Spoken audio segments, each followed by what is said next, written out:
Oaxaca es uno de los estados más afectados a nivel nacional en temas de paro de profesores. Por eso invitamos vía Zoom a la doctora Irma Villalpando. Irma Villalpando es doctora en pedagogía por la Universidad Nacional Autónoma de México. Ella ha realizado estudios de maestría en la Universidad Panamericana y también en los de licenciatura en la UNAM. Es docente de la licenciatura y maestría en la UNAM y directora general académica del Centro Escolar Lancaster desde hace más de 2 décadas. Doctora Irma, te saludo con mucho gusto. ¿Cómo estás? Hola, ¿qué tal, Pablo? El gusto es mío. Muy buen día a ti y a tu audiencia. Con el gusto de saludarte, doctora, y vaya que es importante analizar este punto, porque digamos que informamos todos los días sobre el paro de la Coordinadora Nacional de Trabajadores de la Educación, cómo está afectando a los comerciantes, cómo bloquean avenidas, cómo protestan en las calles, pero estamos dejando a un lado los más afectados, que son los estudiantes, que son los niños, los alumnos que dejan de cursar clases. Me gustaría empezar desde un contexto general, doctora, con esta pregunta. ¿Cómo explicar el impacto general que tienen estos paros docentes en los estudiantes, especialmente en los más pequeños?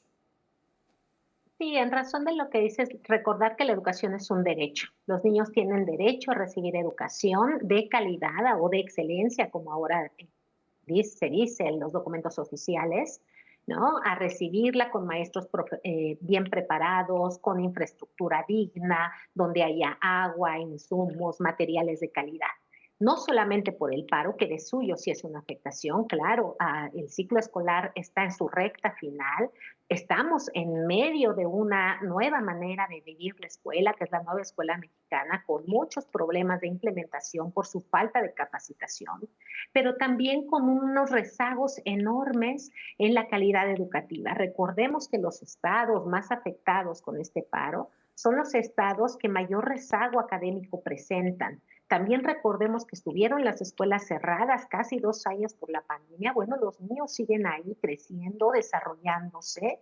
Tenemos un ciclo escolar muy acotado con 190 días, pero también innumerables puentes, pero también ahora los paros. Entonces, el tema es complejo. Sí, claro que los paros que cierren las escuelas en esta última recta tienen una afectación, pero no es, digamos, no es la que va a determinar la mala calidad o que va a, no contribuye, por supuesto, pero la calidad educativa, el rezago, es un problema mucho más complejo, mucho más amplio que no se ha querido atender. La investigación educativa lo que nos dice es que hay una relación muy poderosa, una relación muy fuerte entre la pobreza, los estados más pobres del sureste del país. No es gratuito, digamos, que haya un rezago académico, porque los entornos de las familias de donde provienen los niños son hogares con muchas carencias, con precariedad no solamente material, sino también de desarrollo cognitivo, libros, un lenguaje de los padres amplio que los niños abrevan, perdón, de las casas. Entonces, para nadie es buena noticia, para ninguno de los padres de familia ni de la sociedad civil, ni menos de los niños, que no terminemos el ciclo escolar en tiempo y forma. La afectación no se alcanza a saber las cifras.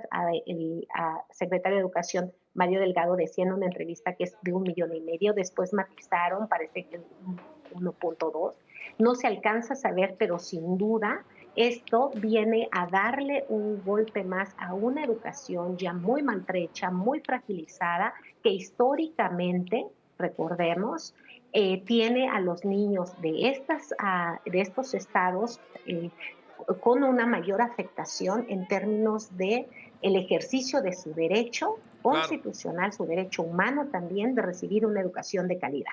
Irma, justo comentas un punto muy importante. Mario Delgado, con estas declaraciones, el secretario de Educación Pública, de cierta forma, como minimizando el problema, diciendo, digamos, es alrededor del 10%, menos del 10% de los alumnos los que se han visto afectados a nivel nacional. Si hacemos las cuentas de justo estos datos que nos das de 1,2 millones de alumnos que se están viendo afectados por este paro, y miren, O sea, cerrando la cifra, ¿eh? Estoy cerrando la cifra a 100 estudiantes por escuela en promedio de las 20,000 escuelas, me da 2 millones. Son 800,000 alumnos más los afectados. Y ahora, si lo cierro todavía más la cifra, lo pongo a 80 y multiplico 80 alumnos por escuela por las 20,000, son 1,600,000. Son 400,000 alumnos más afectados. Eso me estoy yendo bajísimo con este número, porque dan el número y las cifras las dan, digamos, ¿no? 20,000 escuelas y dicen el tema de los millones afectados. Pues sí, no dan los números y 400,000 alumnos es muchísimo, maestra, doctora. Me gustaría también preguntarte lo siguiente. Cuando hay este tipo de interrupciones tan prolongadas en las clases, ¿qué tipo de aprendizajes o de procesos académicos son los que se ven más afectados? Sí, claro, la socialización, por ejemplo, la pandemia como un gran experimento social en el mundo nos dio a conocer lo importante que es que los niños convivan entre pares, convivan en el espacio escolar, se desarrollen, se muevan, platiquen, desarrollen su lenguaje, su motricidad. Por supuesto, el insumo que da la escuela a nivel a estímulo intelectual a través de las lecturas, a través de los aprendizajes Ujú. lógico-matemáticos. La escuela es muy importante para el desarrollo de los niños en todos sus ámbitos social, intelectual y emocional. En esas tres variables tendríamos que apostar.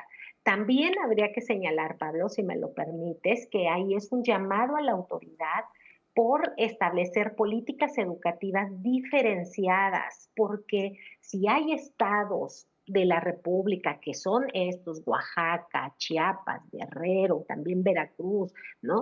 Que Zacatecas, que se ha documentado que hay rezagos académicos importantes, más allá de la CENTE, más allá de, ¿no? Ahí está la focalización en este México heterogéneo. No es lo mismo hablar de Nuevo León que hablar de Chiapas, ¿no? O de Oaxaca. Entonces, en ese sentido, una buena política educativa compensa, les da más recursos, mejores insumos, mayor acompañamiento para que estas comunidades salgan adelante. Recordemos, y yo escuchaba a una de las líderes de la CENTE, ¿no? Que en la medida hay mucho maestro indígena, hay mucha o de origen indígena, que también han sido históricamente poco atendidos en términos de sus necesidades. Entonces, más allá que sea un conflicto de intereses laborales, ¿no? Una lucha social que cae en otro rango de análisis más político, también debemos reconocer que a nivel política educativa, estos estados, los niños, apelando al derecho de las infancias a recibir una educación de calidad, el Estado mexicano ha desarrollado política Sí. educativa de muy baja calidad. Estamos platicando con Irma Villalpando, quien es pedagoga y es doctora en temas pedagógicos.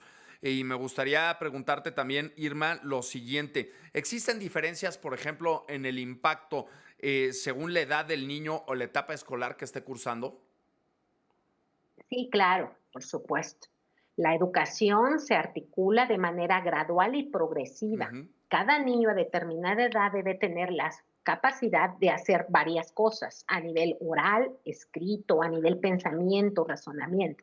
Si tú a un niño lo tenemos en un entorno rico de aprendizajes, ¿no? Con estructuras de lenguaje, con sus padres, con insumos intelectuales o de estimulación intelectual, como son los libros, los buenos materiales de trabajo. Si también le das clases, ¿no? Con personal, con docentes altamente preparados a nivel didáctico, ese niño va a tener un óptimo desarrollo a nivel cognitivo, que es la inteligencia, a nivel social, que es la formación de una personalidad con valores ciudadanos, con civilidad para convivir armónicamente. Pero si careces de todo eso, sí, por eso cuando el hogar tiene pocos insumos materiales y poco desarrollo de los padres a nivel, digamos, que tengan una escolaridad alta que les permiten crear un ambiente del hogar rico en aprendizajes para los niños, la escuela es un subsidio. Pero si ni los papás ni las escuelas, los niños se ven afectados, vulnerados en su derecho a tener un desarrollo a la personalidad, ¿no? Óptima, pero también en su derecho humano de recibir una educación de calidad. enfocaría el problema de el rezago académico y el desastre educativo que tenemos, porque sí me gusta cuando se adjetiva, porque sí vivimos en una sociedad con un problema educativo grande y complejo, que esta es una de sus aristas, sin duda, el sindicalismo en México y la lucha de poder que se fragua ahí en esas grandes esferas políticas y que vulneran aún más a los niños, que son, digamos, los mayormente afectados. En eso coincido plenamente. Aquí el problema, doctora, y por lo que nos estás comentando entonces, es que se ha politizado la educación Totalmente, y lleva totalmente. politizada años. Totalmente. La disidencia de la CENTE tiene a 45 años, es un juego de poder político que el CENTE como el sindicato, digamos, con una tradición charril, ¿no? No es algo nuevo, todo está documentado, ¿no? De sujeción al poder para favorecer los liderazgos políticos, al menos de los secretarios históricamente, desde Conjitud, con Elba Ester, ahora con Cepeda, se ve claramente la impronta política que persiguen.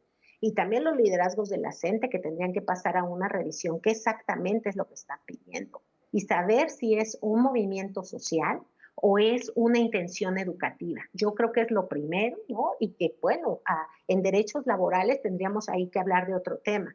Pero yo soy pedagoga, hablo por los niños y en ese sentido esto, por supuesto, eh, con, contribuye a todo ese esquema complejo y de muy malas decisiones de política educativa del gobierno presente, anterior y los anteriores al anterior, de cualquier partido político. Me parece que la educación no ha sido una alta prioridad de los gobiernos en las últimas décadas. Y eso Claro es que, muy lamentable como país. claro que no ha sido prioridad y lo hemos visto a lo largo de los años. También me gustaría preguntarte, doctora, pues digamos, ya estamos hablando de que están en paro los maestros, pues ¿qué papel podemos jugar, digamos, la comunidad educativa, hablando de los padres, hablando de a lo mejor docentes que no están en el paro o que no están aquí en la Ciudad de México o en otras ciudades manifestándose, pero a lo mejor pues no pueden dar clases porque los planteles están cerrados? ¿Qué pueden hacer los directores de las escuelas justamente para mitigar estos efectos negativos de los paros?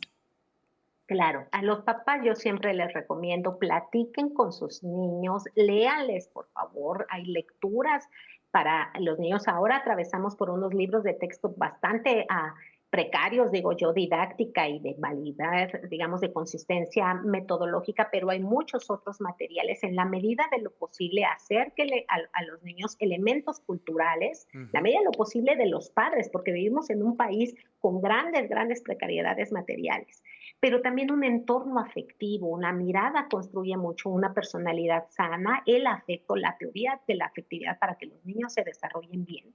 A nivel de los directores, por supuesto, hacer el mayor trabajo desde la trinchera con los niños, crear en la escuela comunidades de desarrollo integral que sepan vivir en sociedad basándonos en actitudes de respeto, en educación para la paz. Reconocer que a través de la lectura la mente se ensancha, que a través de la escritura aprendemos a pensar y que en el diálogo y la negociación que los niños aprenden en la escuela podemos construir un mejor país. Siempre es mi apelación. El papel del liderazgo escolar, por supuesto, después de la pandemia sabíamos que teníamos que reforzar que, clases extras, asesorías, tutorías, pero comprometernos con que los niños, dentro de todas nuestras posibilidades, desarrollen las mayores habilidades fundamentales, que es lectura, escritura, matemáticas. Eso acompañado con un entorno social armónico, enseñarlos a ser personas respetuosas y responsables, que sepan defender sus derechos, pero que también sepan vivir en comunidad. Doctora, me gustaría también preguntarte y agregar, digamos, doctora Irma Villalpando, aquí el tema de, ¿se genera ansiedad? ¿Les genera estrés, digamos, a los alumnos? ¿Les genera frustración este tipo de situaciones, el no tener clases? A lo mejor, por ejemplo, la pandemia fue un periodo muy largo, pero pues los paros Sí, magisteriales, claro. los paros magisteriales son El todos los tema, años. ay, se fue la señal, perdón, no, ya regresó. Sí, sí. Sí, claro. La escuela ayuda a los niños, como ya Ujú. lo decía, a socializar entre pares, a vivir en sociedad. La escuela es ese intersticio entre el hogar, entre el pequeño hogar donde habitan, de donde proceden, y la gran sociedad. Pues la escuela como bisagra que prepara para esa gran sociedad, que habilita en muchos sentidos, pero que permite explayar nuestras posibilidades. La escuela tiene un enorme, enorme valor. Por supuesto, un niño que no esté en la escuela, la pregunta es, ¿dónde están los niños? Los papás se van a trabajar, se los llevan, los dejan solos en casa, con cuidadores vecinos, con los abuelos. ¿Cómo es el día a día de un niño sin escuela? Me temo que no es mejor que estando en la escuela. La escuela para las sociedades modernas tiene un valor y un lugar insustituible y eso nos tendría que alarmar.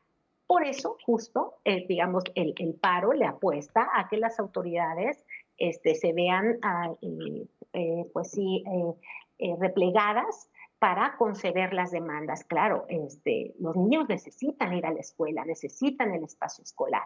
Y en todos los niveles, a nivel intelectual, emocional y el desarrollo social, la escuela es importante, sin duda.